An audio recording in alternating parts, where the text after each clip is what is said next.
c'est aussi notre compréhension du monde dans lequel on vit et la façon dont on le conçoit qui va conditionner notre façon de faire. S'adresser à l'autre en exprimant un besoin ou en exprimant ce qu'on sait faire. Pas du tout la même chose, pas du tout les mêmes conséquences. Dans un écosystème sain, dans un écosystème équilibré, ce n'est pas la loi du plus fort, mais c'est la présence de chacun profite à tout le monde. Les énergies de demain, la lumière, le vent, se présentent non pas sous forme d'un stock, mais sous forme d'un flux. Ici, il faut limiter l'accès pour préserver la ressource, alors que là, il faut ouvrir la compétence qui donne accès à la ressource pour que chacun puisse s'équiper et se l'approprier. La plus grande richesse qu'un peuple puisse s'offrir, c'est la gratuité. Et ça va dans le sens aussi de l'évolution d'Internet, de la communication. On voit bien que sans qu'on ne fasse rien, les outils qui arrivent, technologiques, sont là pour que nous nous mettions en relation les uns avec les autres, pour aller vers la coopération. Alors que dans un monde individualiste, on construisait plutôt des murs pour s'isoler. Ma présence est utile à mon voisin, et la présence de mon voisin m'est utile. Et donc, établir des liens de coopération, c'est le moyen de faire la paix. Cette loi de la jungle et cette sélection naturelle, ce ne sont pas les lois de la nature, ce sont nos lois. Inventons le monde de demain. Donc, on va réfléchir au même aujourd'hui, et puis voir comment ça marche, et comment ça pourrait marcher autrement.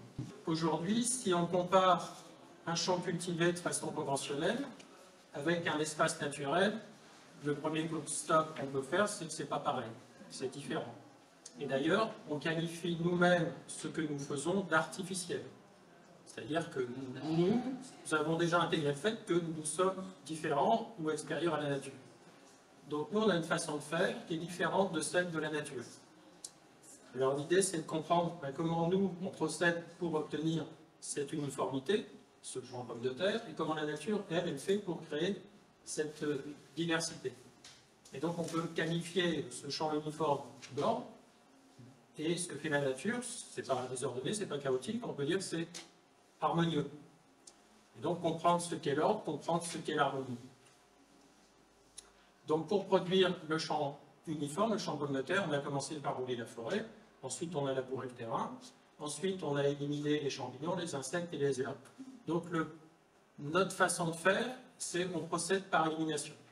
Pour avoir quelque chose, on élimine tout ce qui est différent. D'où nous vient cette mentalité? Qu'est-ce qui, dans notre éducation, dans notre culture, nous a amené à faire ça? Et quand on pense aux lois de la nature, on peut penser à ce qu'on appelle la loi de la jungle. La loi de la jungle est censée décrire la nature sauvage, c'est-à-dire la nature, justement, qui n'est pas artificielle, la nature livrée à elle-même. Et cette notion de loi de la jungle nous renvoie vers une nature où le corps mange le peuple.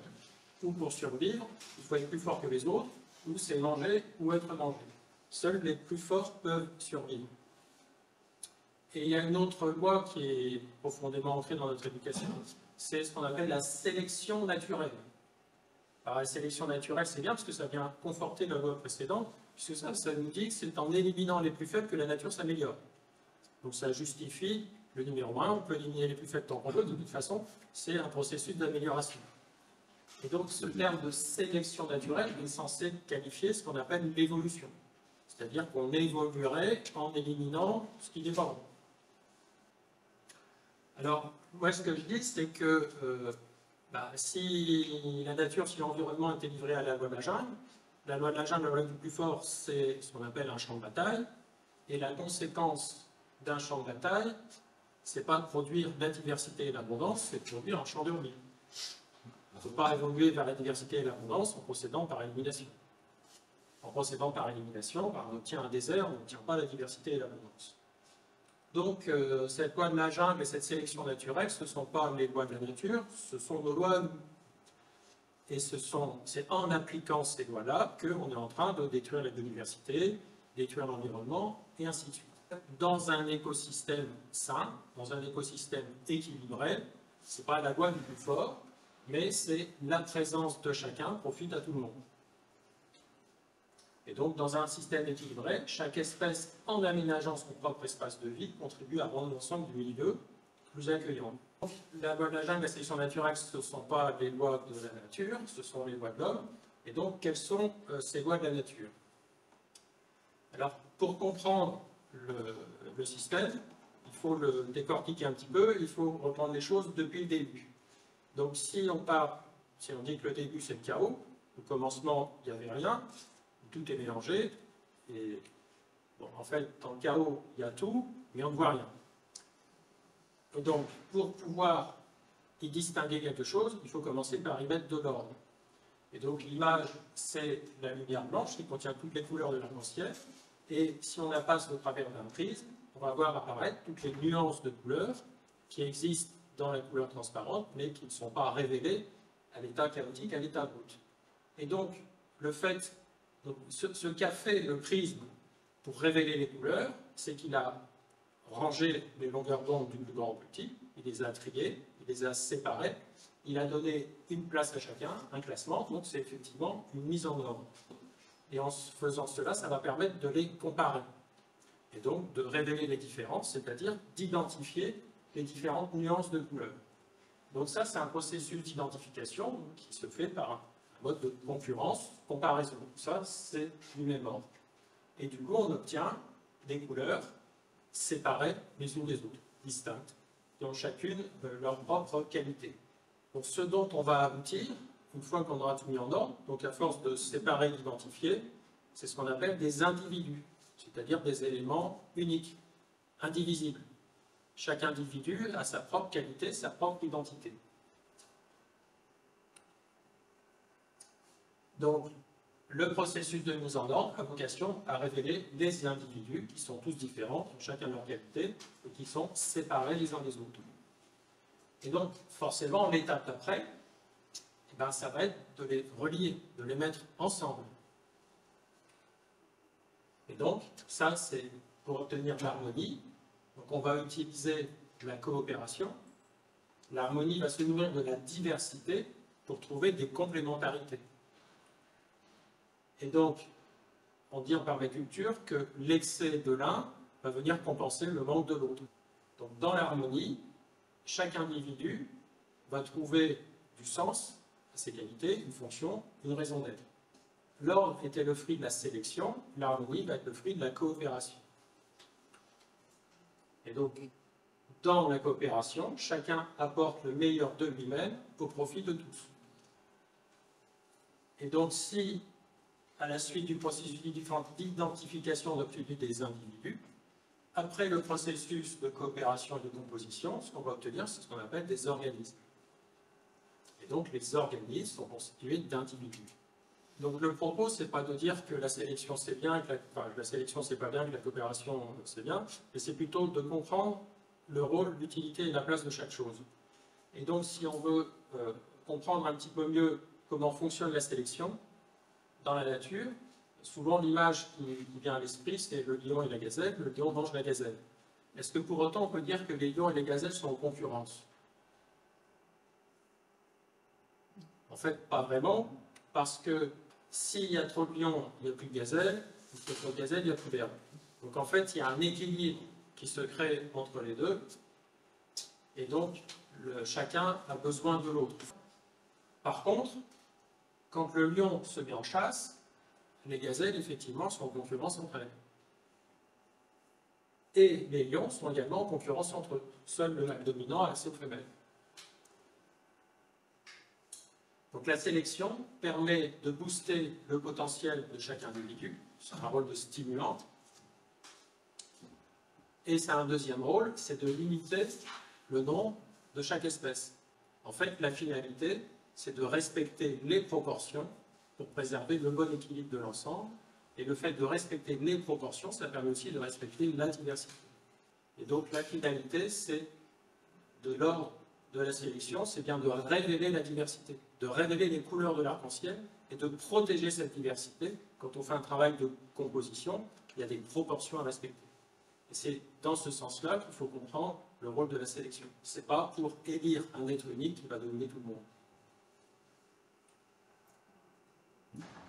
Et on a un exemple qui met en jeu la concurrence, c'est les Jeux Olympiques, c'est le sport, et il n'y a pas de compétition sans règle du jeu. Et aux Jeux Olympiques, on n'a pas les lions qui s'affrontent aux gazelles, c'est-à-dire les coureurs cyclistes ne s'affrontent pas avec les piétons. On a les poids moyens contre les poids moyens, les poids lourds contre les poids lourds. Donc la concurrence, elle a besoin d'être encadrée. Parce que sinon, la concurrence sauvage, c'est le plus fort qui domine le système, et l'ensemble du système s'effondre. Donc s'il n'y a pas de diversité, tous les individus ont le même besoin, vont produire le même déchet, ce qui entraînera à la fois des pénuries et des pollutions. L'uniformité va mener à la désertification. L'étape de sélection, l'étape de mise en ordre est nécessaire. On a besoin de révéler les individus pour pouvoir faire la composition. On a besoin de sélectionner les bons ingrédients pour pouvoir faire les bons plats. Ça, c'est véritablement le processus d'évolution comme il se fait dans la nature, pour aboutir non pas à un être unique qui va dominer l'ensemble, mais pour aboutir à une œuvre harmonieuse où chacun pourra trouver sa place. Aujourd'hui, on a quand même deux mondes qui sont confondus et en même temps qui sont opposés. C'est comme le yin et le yang, les contraires qui s'équilibrent. Et parce qu'en fait, si on y réfléchit bien, nous sommes tous à la fois des individus et des organismes. En tant qu'être vivant, je suis un organisme et en tant que citoyen, je suis un individu. Donc là, je ne sais pas si tout le monde voit les deux visages dans le portrait de la vieille femme et de la jeune femme. Voilà. Et donc l'idée, c'est d'être capable d'identifier à quel moment il faut raisonner en tant qu'individu et à quel moment il faut raisonner en tant qu'organisme. Et en fait, cette posture d'individu et d'organisme, elle est assez paradoxale. Un exemple, c'est qu'on veut tous vivre longtemps et très vieux et on est attaché à notre survie. Et paradoxalement, ce qui permet à un organisme de durer, c'est le caractère éphémère des individus qui le composent. Si ma peau elle reste douce, tendre, c'est parce qu'elle se renouvelle vite, c'est parce que les cellules de mon épiderme acceptent de mourir et de disparaître. Donc là, on a un paradoxe. Si en tant qu'organisme, je veux vivre longtemps et rester jeune et en bonne santé, il faut que mes cellules acceptent de se renouveler, donc de disparaître. Et donc, selon la posture individu-organisme, l'échelle de valeur, elle peut être complètement opposée. Si on prend la notion de richesse, la notion de valeur, dans le monde de l'individu qui est unique, ce qui est rare est cher. Ce qui est rare est précieux. Alors que ce qui va faire la richesse d'une composition, c'est le grand nombre de diversité des éléments qui la composent. Plus elle va être complexe, et plus elle va être riche. Et donc là, la notion de valeur est associée à la rareté, et de l'autre côté, elle est associée au nombre. C'est opposé et complémentaire, comme le yin et le yang. À titre individuel, on a envie d'être très riche, d'avoir beaucoup d'argent, mais à titre collectif, je dis, la plus grande richesse qu'un peuple puisse s'offrir, c'est la gratuité. La gratuité est la conséquence de l'abondance. Ce n'est pas payé par les autres, payé par la sécu. Mais la vraie gratuité, c'est que les choses sont gratuites parce qu'elles sont disponibles, comme l'air qu'on respire. Et si l'eau est préservée, l'eau va couler de source, elle va être gratuite parce qu'elle est abondante. Et donc, à titre collectif, il faut préserver les ressources, rechercher l'abondance pour tendre vers la gratuité. Alors que le modèle économique actuel a tendance plutôt à créer de la rareté pour créer de la valeur. La loi du plus fort, dans un système complexe, le plus fragile n'est pas forcément le moins utile. Si on a la petite roue du milieu qui casse, c'est l'ensemble du système qui ne marche plus. Si chaque élément est indispensable, évidemment, l'élément le plus précieux, c'est celui qui va être le plus difficile à trouver, celui qui va être le plus rare. Mais donc, en fait, pourquoi est-ce que ce qui est rare est précieux? Précieux, ça veut dire préservé. Parce que si on ne préserve pas après avoir été rare, il disparaît, il n'y en a plus. Donc ça va toujours dans le sens de protéger la diversité. Et donc, ce qui est rare est précieux, parce que si ça disparaît, c'est une perte de diversité. Donc, il faut protéger ce qui est rare, et non pas créer de la rareté pour créer de la valeur. Les notions de partage et les notions d'échange, c'est aussi des choses qu'on confond. Quand on dit l'économie du partage, en fait, on parle d'un échange. Parce que, étymologiquement parlant, partager, c'est faire des parts. La tarte, on la partage. Les parts, elles sont individuelles, chacun sa part. Plus on est nombreux, et plus les parts sont petites. L'autre est perçu comme un concurrent, qui va manger ma tarte. Alors que si on raisonne en termes d'échange, c'est l'auberge espagnole. Chacun ramène un composant, chacun ramène un plat. Et donc, ici, si on est peu nombreux, on a une grosse part. Alors que, de l'autre côté, si on est beaucoup, on a beaucoup à partager. Et donc, la notion de richesse, la notion de valeur, on voit que dans un cas et dans l'autre, elles sont complètement inversées. Si on raisonne comme ça, l'autre est un concurrent. Si on raisonne comme ça, l'autre est une opportunité. Donc là, on est bien dans le domaine de l'ordre, qui divise, qui sépare, qui fait des parts individuelles. Alors que là, on crée un organisme parce qu'on crée des échanges. Donc le partage divise et l'échange multiplie. La conséquence du partage, c'est qu'après, chacun a pris sa part, tout a disparu, il ne reste plus rien.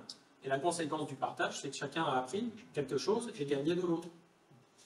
Donc, à l'origine, on confond les deux, partage, échange, c'est pareil, alors qu'à la fin, c'est diamétralement opposé au niveau du résultat. Associé à la notion de partage et à la notion d'échange, il y a aussi la notion de sacrifice et la notion d'effort. C'est aussi deux notions qu'on a tendance à confondre. Mais consentir à un sacrifice, c'est consentir à une perte. Alors qu'on fait des efforts dans l'espoir d'un gain. Encore une fois, au début, on confond, et à l'arrivée, c'est diamétralement opposé. Dans le monde du partage, il faut faire des sacrifices. Soit je suis très gentil avec les autres et je ne prends pas ma part, je les réduis. Soit je suis égoïste et je prends la part des autres. Mais dans les deux cas, c'est un sacrifice. Soit je me sacrifie, soit je sacrifie les autres. Alors que faire des efforts, c'est toujours bon. C'est bon pour celui qui fait les efforts et c'est bon pour celui qui les reçoit. Dans la même idée, si on regarde les énergies d'hier et les énergies de demain, les énergies d'hier, les énergies fossiles, le pétrole, le charbon, c'est un stock matériel. Un stock, ça se partage. On ne peut pas être plusieurs à consommer le même morceau de charbon. Alors que les énergies de demain, la lumière, le vent, se présentent non pas sous forme d'un stock, mais sous forme d'un flux. Et un stock et un flux, ça ne se gère pas pareil. Ici, il faut limiter l'accès pour préserver la ressource, alors que là, il faut ouvrir la compétence qui donne accès à la ressource pour que chacun puisse s'équiper et se l'approprier. La logique est diamétralement opposée. Ici, on s'isole pour protéger son trésor, et ici, on se met en réseau pour que, quand il n'y a pas de vent, enfin, quand il y a beaucoup de vent, beaucoup de soleil, je puisse en donner aux autres, et puis le jour où il n'y en a plus chez moi, et donc là, on se met en réseau, on est dans les champs, et ici, on s'isole pour protéger ce qu'on a. Et ça va dans le sens aussi de l'évolution d'Internet, de la communication. On voit bien que, sans qu'on ne fasse rien, les outils qui arrivent, technologiques, sont là pour que nous nous mettions en relation les uns avec les autres, pour aller vers la coopération. Alors que dans un monde individualiste, on construisait plutôt des murs pour s'isoler. Et donc, le pétrole, le charbon, ça se gère par le partage, tout comme un filon d'or. Par contre, typiquement, la connaissance est une chose qui doit se gérer par l'échange. Parce que la connaissance, si je la mets dans un château fort en la protégeant par un brevet, c'est idiot. J'ai fait une découverte merveilleuse qui peut sauver le monde et sauver des vies, et j'ai un papier qui me dit c'est à moi, j'ai le droit de le garder, et je ne le file pas aux autres. Donc ça, on a appliqué cette logique-là, la logique du château fort, sur quelque chose qui relève de la logique de la coopération d'un organisme. C'est penser individuel sur une notion qui est collective.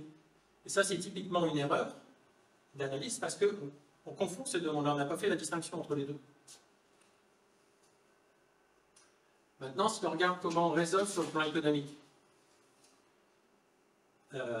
Donc, les économistes disent qu'il faut stimuler la croissance. Le problème numéro 1, c'est le chômage.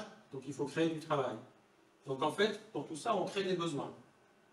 Pour créer du travail, on crée de la monnaie pour que les gens aient les moyens d'acheter. Donc, en fait, on stimule le besoin dans le but de créer de l'activité, créer du travail.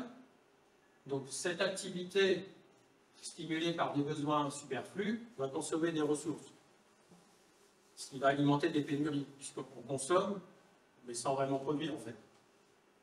Quand on est dans le besoin, on est dans la dépendance. On n'est pas autonome. Quand on est dans le besoin, on convoite ce qu'a l'autre. Et donc, on est dans un système, convoiter ce qu'a l'autre, c'est générateur de conflits. Et donc là, on met le consommateur au service de l'économie. Il faut que tu consommes pour faire tourner l'économie. Donc, si on voulait penser le modèle alternatif, en raisonnant, disons, changer de modèle, un modèle plus harmonieux, en fait, il ne faudrait pas favoriser le besoin, mais favoriser la connaissance. En diffusant la connaissance, on crée des compétences, et une compétence qui s'exerce, ça s'appelle un travail, et ça crée des ressources. Donc les ressources qu'on crée par le travail grâce aux compétences qu'on a mis en accès libre, ça répond aux besoins. Et donc là, on est dans un modèle qui crée de l'abondance, puisqu'on crée des vraies ressources avec un vrai travail. Quelqu'un qui travaille, qui produit des ressources, c'est ce qu'on appelle''autonomie''. Et quand on est autonome, on peut entrer dans la coopération. S'adresser avec l'autre avec un besoin, c'est pour lui demander quelque chose, ou lui prendre, alors que s'adresser à l'autre avec sa compétence, c'est ce qu'on fabrique, c'est lui dire regarde ce que je sais faire, qu'est-ce que tu me donnes en échange. Ça permet la coopération. La coopération, c'est ce qui permet d'amener la prospérité et la paix par l'échange. S'adresser à l'autre avec ce qu'on sait faire, plutôt s'adresser à l'autre avec ce qu'on a envie de lui prendre, ce n'est pas du tout la même chose en matière de relation. Donc, de l'un côté, c'est toujours plus croissance, et de l'autre, toujours mieux. Enfin, l'idée, c'est de passer de la croissance à la prospérité. Et non pas à la décroissance, qui découle du partage. Et donc, si on y réfléchit bien, le sens de la croissance, si on replace ça dans le schéma chaos, ordre, harmonie, chaos, individu, organisme, en fait, quand on passe du bébé à l'adulte, c'est la phase de croissance de l'individu. Et donc, au terme de cette phase, l'individu devient autonome. Quand on est adulte, on a acquis un métier, un travail, et on devient autonome. Alors que l'enfant, lui, est dans le besoin. Il est dans la dépendance. Et donc ça correspond effectivement à une phase de croissance. C'est aussi, les enfants aiment bien jouer, ils aiment bien se bagarrer, ils aiment bien se confronter aux autres. Donc, cette notion de concurrence est cohérente dans cette phase-là de la vie. Mais donc ce que je dis, devenir un individu, devenir quelqu'un, ça n'est pas une fin en soi, c'est une étape dans le processus. Et une fois qu'on est devenu autonome, on peut interagir avec l'autre non plus en exprimant son besoin, mais en proposant ce qu'on sait faire. Et donc là, on rentre dans l'échange et on intègre l'organisme économique, si je puis dire, en relation avec les autres. C'est aussi ce qui illustre cette image. Tout ça, c'est Christophe Colomb qui arrive en Amérique et qui est accueilli par les Indiens. Donc d'un côté, on voit des armes, et de l'autre, on voit des présents. C'est un peu le choc des cultures. C'est ici, je convoite ton or et tes ressources, j'arrive avec mon besoin, ma volonté de dominer les autres, de prendre, et de l'autre côté, je vois arriver des inconnus, et je les accueille avec des présents. Qu'est-ce que ça veut dire accueillir quelqu'un avec un présent? Déjà, c'est inviter à la relation, et c'est montrer ce que l'on sait faire. Ben, nous, on a des ananas, nous, on a ceci, on a cela, on présente ce qu'on a. Et l'idée, c'est qu'on se dit, ben, l'autre, en retour, va nous présenter ce que lui, il a, qui est différent de ce que moi, j'ai. Et donc, dans l'échange, on donne toujours ce qu'on a en trop pour obtenir ce qui nous manque. C'est le principe de la relation d'échange. Et donc, là, on voit bien la différence des cultures. Et si on avait eu des conquistadors qui étaient dans la même mentalité que les Indiens, la face du monde aujourd'hui serait totalement différente. Donc, est-ce que l'autre doit être perçu comme une menace ou comme une opportunité, et s'adresser à l'autre en exprimant un besoin ou en exprimant ce qu'on sait faire? Pas du tout la même chose, pas du tout les mêmes conséquences. Et donc, Louis Fouché, j'ai noté dans ses interviews, à un moment, il a dit « Le système dans lequel nous évoluons vient impacter notre relation aux autres et au monde. » Et donc, effectivement, si vous arrivez avec votre présent au milieu du champ de bataille, vous allez vous faire agripper. Donc, au milieu du champ de bataille, vous êtes bien obligé de vous défendre. Et vous êtes bien obligé d'éliminer les autres si les autres veulent vous tuer. Donc, quelque part, le système va conditionner notre façon de faire. Inversement, si vous débarquez avec vos gros sabots au milieu d'un orchestre, on va vous dire, donc voilà, tu nous déranges, dégage. Donc, on ne se fait pas accepter et on ne va pas se comporter de la même manière au milieu d'un champ de bataille ou au milieu d'un orchestre. Par contre, c'est aussi notre compréhension du monde dans lequel on vit et la façon dont on le conçoit qui va conditionner notre façon de faire. C'est-à-dire, si on arrive à changer d'image et se voir au milieu d'un orchestre et adopter le comportement des Indiens, plutôt que de se voir en permanence au milieu d'un champ de bataille et adopter le comportement des conquistadors. Donc, en fait, les deux sont vrais. Mais si on veut changer le monde, il faut aussi déjà avoir cette vision de l'orchestre, cette vision de l'échange, savoir que c'est possible, savoir comment ça peut fonctionner, et commencer par créer ce système-là à notre échelle, avant de pouvoir le changer à grande échelle. Et donc, si on a une vision basée sur le partage, basée sur l'individu, ben, la conclusion, c'est qu'on est trop nombreux sur Terre et qu'on consomme trop, et donc il faut pratiquer la décroissance.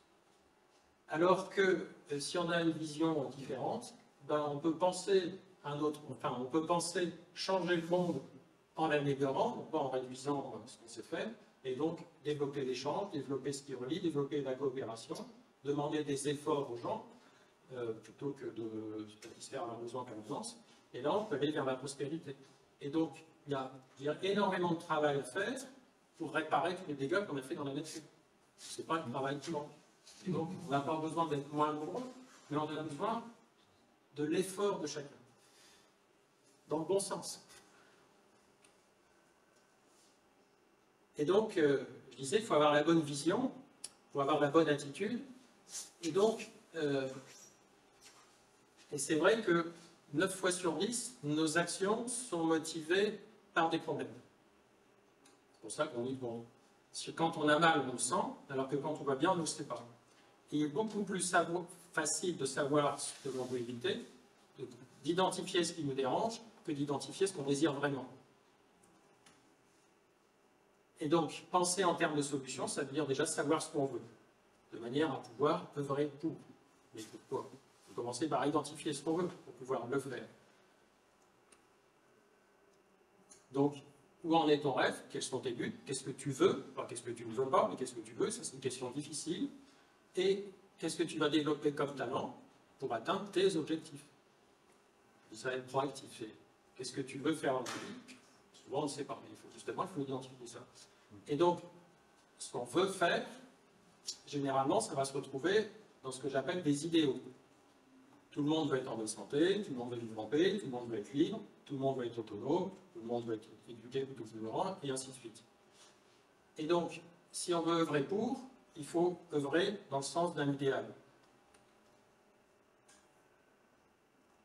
Alors, comment on identifie un idéal par rapport à un problème?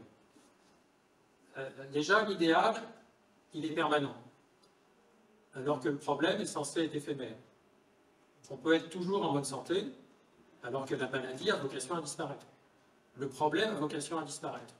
Mais pour être en bonne santé, on n'a pas forcément besoin d'avoir expérimenté la maladie. C'est-à-dire que le problème n'est pas nécessaire. Mais c'est quelquefois parce qu'on est malade qu'on prend conscience de notre santé. Donc le problème, enfin l'idéal, est toujours valable en toutes circonstances.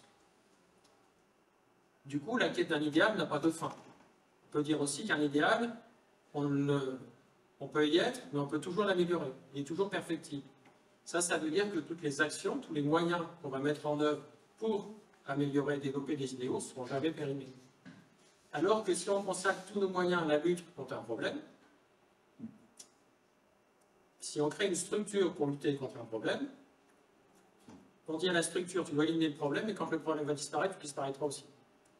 Et donc là, on a créé dès le départ les conditions qui font que le problème ne pourra jamais disparaître. Ça s'appelle un lobby. Vous êtes payé pour éliminer la pollution. Plus il y a de pollution, plus vous avez de sous. Mais si la pollution disparaît, vous disparaissez aussi. Donc il ne faut pas payer pour éliminer la pollution, il faut payer pour avoir des produits sains.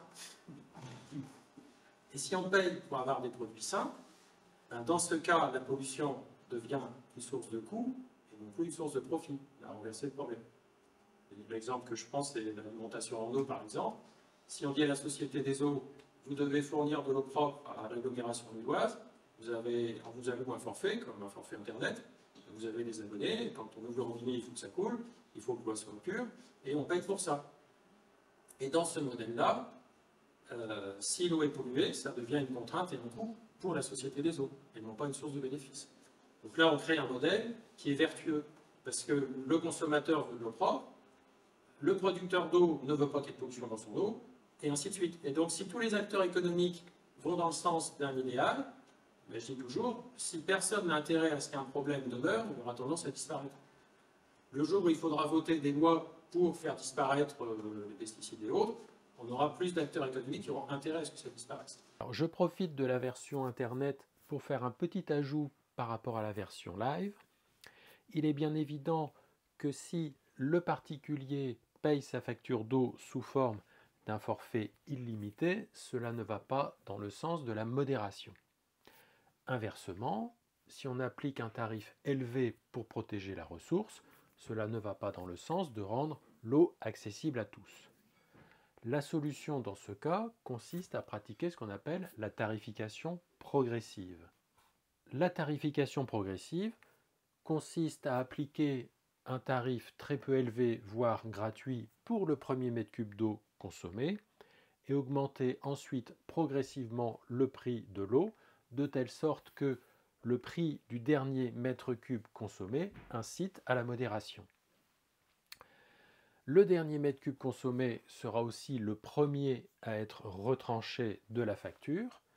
Du coup, cela va rendre les économies d'eau, les réparations de fuite d'eau, les systèmes de récupération d'eau de pluie rentables.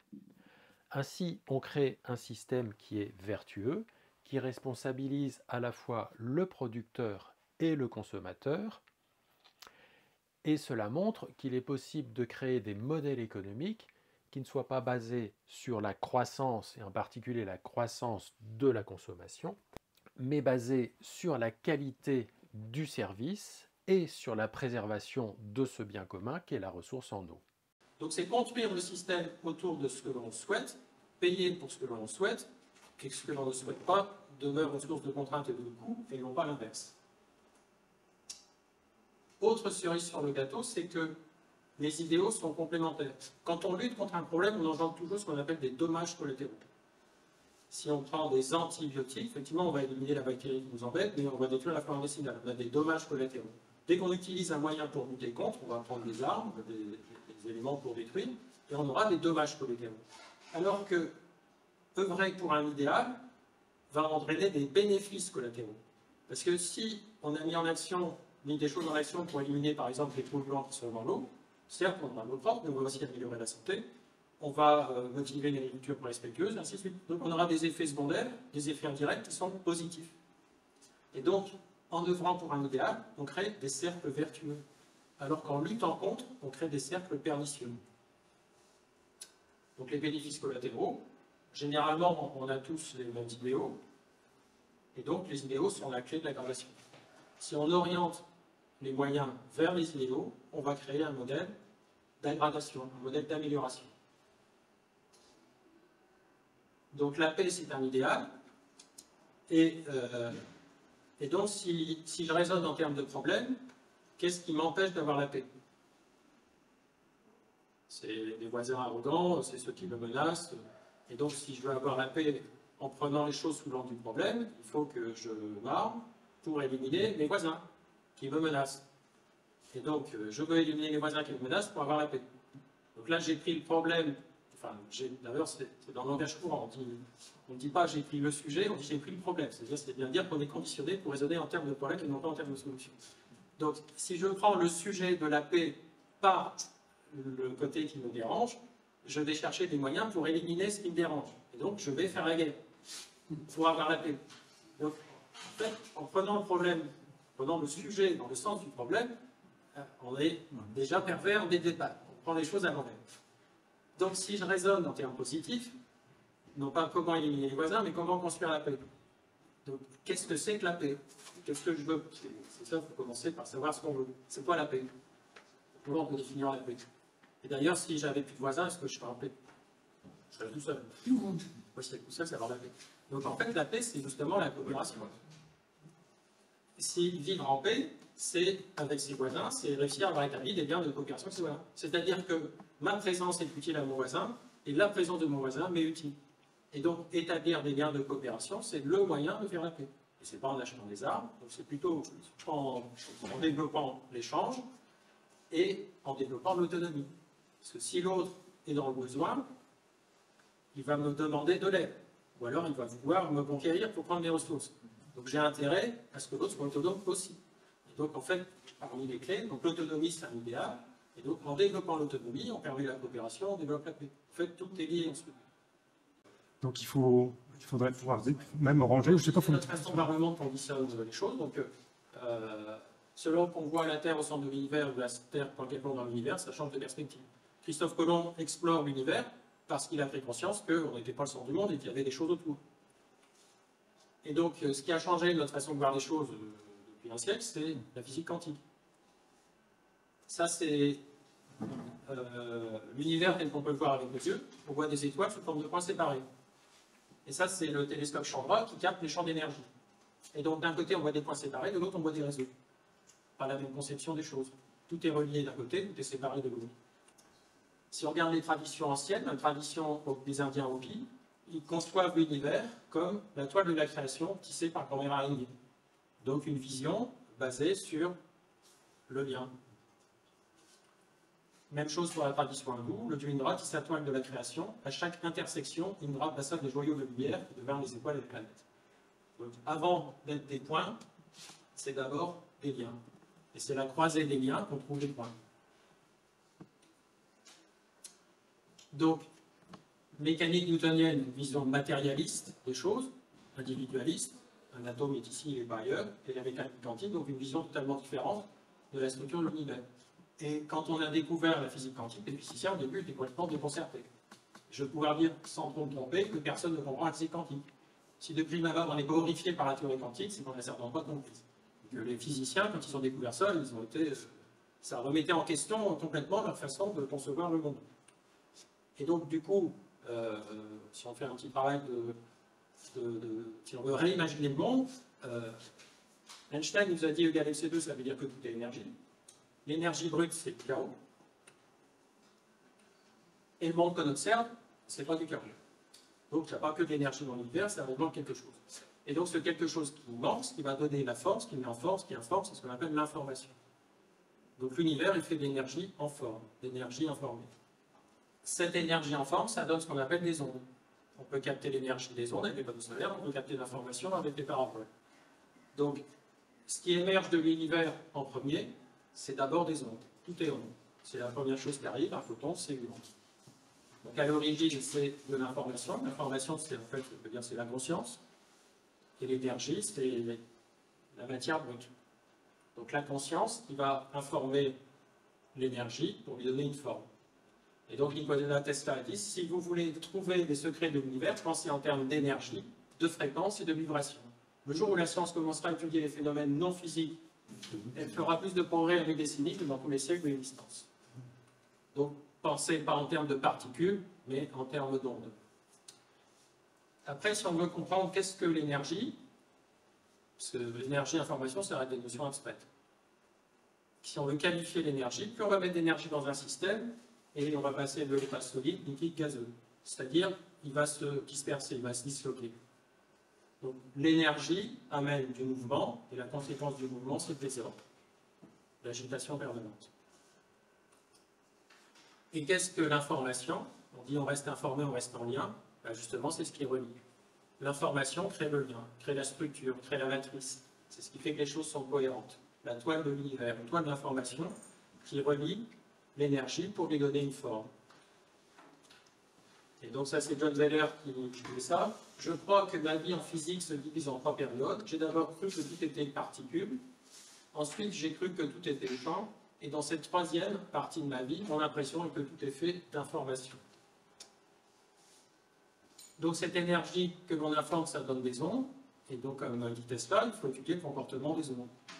Donc une onde qui vibre, si elle vibre de façon anarchique, en fait, si elle bouge très vite, et très fort et de façon désordonnée, elle va devenir transparente, on va plus la voir, ça va être difficile de suivre le fil, s'il bouge dans tous les sens. Et donc, il y a ce qu'on appelle les phénomènes de résonance, où on a l'impression que la corde va s'immobiliser. En fait, c'est parce qu'elle va prendre un trajet qui est reproductible, et c'est parce qu'elle va respecter certaines fréquences. Et du coup, la superposition des fréquences, donc là, la corde est chaotique, elle devient floue et transparente, là, elle se met en résonance. Et donc ce phénomène de résonance qu'on utilise en musique, quand les instruments s'accordent, c'est justement la corde qui vibre. On a correspondance entre les ventres et les nœuds. On peut penser aussi que la suite de Fibonacci, enfin, toutes ces choses-là, ça découle de ça. Se mettre en cohérence, tout le monde bouge, mais on respecte le rythme, on est accordé, on est en phase. Ça, on rejoint les notions de l'harmonie, les notions que l'on a en musique. Et parmi les symboles qui sont très anciens, qui sont censés nous donner des clés, des structures profondes de l'univers, il y a le symbole du yin et du yang. Et donc la signification et le symbole du yin et du yang remonte à la Chine antique. Le symbole représente la croyance que tout dans l'univers est constitué de 2 forces opposées mais complémentaires. En fait, sur ma corde vibrante, c'est ce qui se passe. La corde est tendue entre 2 points, elle vibre, et donc on a une vague qui part, une vague qui revient. Donc, deux vagues qui se croisent, des mouvements contraires. Et si ces mouvements se mettent en phase, si ces mouvements sont cohérents, ils s'annulent le plus, annulent le moins. Et du coup, on obtient un équilibre. Et donc ça, c'est une clé fondamentale de l'univers. Et si je prends cette corde et que je la coupe, et que je la projette, j'obtiens cette image-là.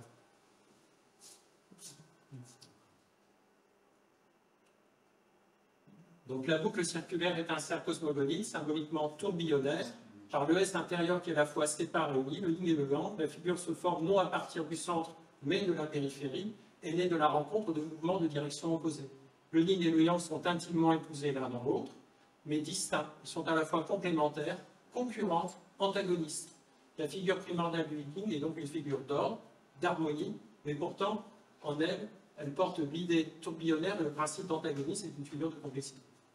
Cette définition du yin qui est évidente rejoint exactement ce que je viens d'expliquer. Et tout à l'heure, je vous disais, on est tous individus et organismes. On est les deux en même temps.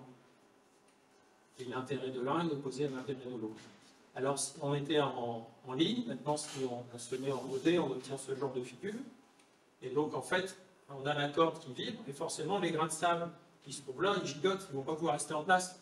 Et donc, les grains de sable vont se placer sur les zones, sur ces zones-là. Et donc, ça crée des lignes, ça crée des formes. Et un point fixe, un point stable, c'est ce qu'on appelle, enfin, c'est comme ça qu'on définit une particule, la matière. Donc ces nœuds de résonance, c'est ce qui m'a donné naissance aux parties dures. Et en fait, tout ce qui se trouve là, va se trouver attiré ici, ou là. Et on dit que la masse, c'est la notion de gravité. Dans l'espace, on ne peut pas rester ici, on est attiré par là. Donc, les vibrations, ça donne des formes. Et si on passe, donc on était à la 2D, si on passe à la 3D, on obtient une sphère, et du coup, là, on crée la fleur de vie, avec le même principe. Et donc, si on regarde la définition de la fleur de vie, le symbole de la fleur de vie est considéré comme sacré à travers de nombreuses traditions de par le monde. À l'intérieur de ce symbole se trouvent toutes les constructions de l'univers, les formes géométriques. La fleur de vie peut être trouvée dans toutes les religions majeures du monde. Elle contient les modèles de la création tels qu'ils émergent du grand vide. Tout est créé selon la pensée du Créateur. C'est la conscience qui crée la forme. Et donc aujourd'hui, en application pratique, il y a par exemple ce qu'on appelle la génotique. La génotique, c'est des techniques qui permettent de soigner les plantes par les sons. Et donc ça, voilà. Et donc, en fait, on a identifié ce qu'on appelle des protéodies. Et on s'est rendu compte que chaque protéine correspond à un code qui peut être transcrit en fréquence et donc en notes de musique. Et donc on peut, en utilisant ces notes de musique, stimuler la plante pour qu'elle produise telle ou telle protéine. Et donc ça, ce n'est pas de la fiction, c'est bien, ça se fait. Il y a des systèmes comme ça qu'on installe dans les villes ou autres. Et je ne sais pas si vous avez entendu parler de ça aussi, c'est Jean Toby dans le Sud-Ouest qui branche des électrodes sur des plantes pour transcrire la vibration des plantes en musique. Et ce qu'on entend, ce sont des mélodies harmonieuses. Et du coup, comme on est capable de percevoir la vibration de la plante, puisqu'il y a un ampli qui nous fait écouter, on se rend compte que quand quelqu'un rentre dans une pièce, la plante se tait. Et qu'elle va réagir à notre présence. Et dans le roman, enfin c'est pas le roman, mais enfin, dans un des livres de la prophétie des anges, il y avait aussi que les scientifiques avaient mis des détecteurs de mensonges sur les plantes et que la plante est capable de capter quand quelqu'un arrive avec de mauvaises intentions, elle le sent, celui qui agace la plante. Enfin, on voit que la plante est effectivement un organisme vivant qui réagit comme un être conscient. On peut ajouter, si je peux me permettre, en fait, l'ADN des plantes est nettement plus développé que l'ADN humain. C'est compréhensible en voyant qu'en fait, elles sont mobiles par défaut. Et leur immobilité leur a obligé à développer leur ADN de façon bien plus complexe, parce que, en fait, elles doivent tout développer sans pouvoir bouger, contrairement à ce qui est mobile. Donc on appelle ça de la junk food, enfin de la junk ADN, alors qu'en fait, elles sont beaucoup plus sophistiquées que notre ADN humain. Cela dit, il y a une expérience que j'ai eue il n'y a pas longtemps qui a montré que certaines musiques, certaines sonorités pouvez réparer l'ADN de l'être humain. Oui, bah, évidemment, du coup, ça marche pour les plantes, mais ça marche aussi pour nous. Après, il y a aussi par la lumière. Alors, Mais effectivement, tout ça, c'est utiliser les ondes, alors qu'on est habitué à utiliser la matière, j'ai lu, utiliser la matière pour soigner. Et donc, avec cette compréhension-là, ces applications-là nous semblent pertinentes, logiques, alors que dans le monde matérialiste, individualiste, enfin, je veux dire, c'est pas le même monde. Et donc, si on est dans ce monde-là, on aura du mal à croire que ça, c'est pas du charlatanisme. Enfin, ça devient comme ce que tu disais tout à l'heure, les scientifiques ont trouvé la physique quantique aberrante au début. Et donc, une fois qu'on a intégré ces notions-là, effectivement, ça ouvre des portes. Quelque part, ça libère la conscience et ça libère des voies d'exploration, comme Christophe Colomb, et on est capable d'accepter des choses qu'on n'acceptait pas avant. Et surtout, on est capable de les concevoir. Et comme c'est l'esprit qui crée la forme, si par exemple on conçoit les choses, eh ben, elles peuvent arriver. Mais tant qu'on ne les a pas conçues, elles ne peuvent pas émerger de rien. Et donc ce que disait Saint-Exupéry, il ne s'agit plus de caresser la nature, mais de l'apprivoiser pour tendre vers l'harmonie. Qu'est-ce que signifie apprivoiser? Le petit prince, c'est une chose trop oubliée. Ça signifie créer des liens. On ne connaît que les choses qu'on apprivoise. Et donc, il faut connaître les éléments pour pouvoir les assembler. Sinon, pour faire la sélection éliminée, on a besoin de connaître. Si je veux tous les courage, j'ai le but. Mais alors que pour créer du lien, il faut connaître les éléments qu'on utilise dans cette composition. Et donc, les hommes n'ont plus le temps de rien connaître. Ils achètent des choses toutes faites chez le marchand. Tu deviens responsable pour toujours de ce que tu as apprivoisé. Donc, le chef d'orchestre, il compose, il est responsable de sa composition. Et donc, c'est passé du jardinier dictateur au jardinier compositeur et chef d'orchestre. Changement de perspective. Voilà. Bon.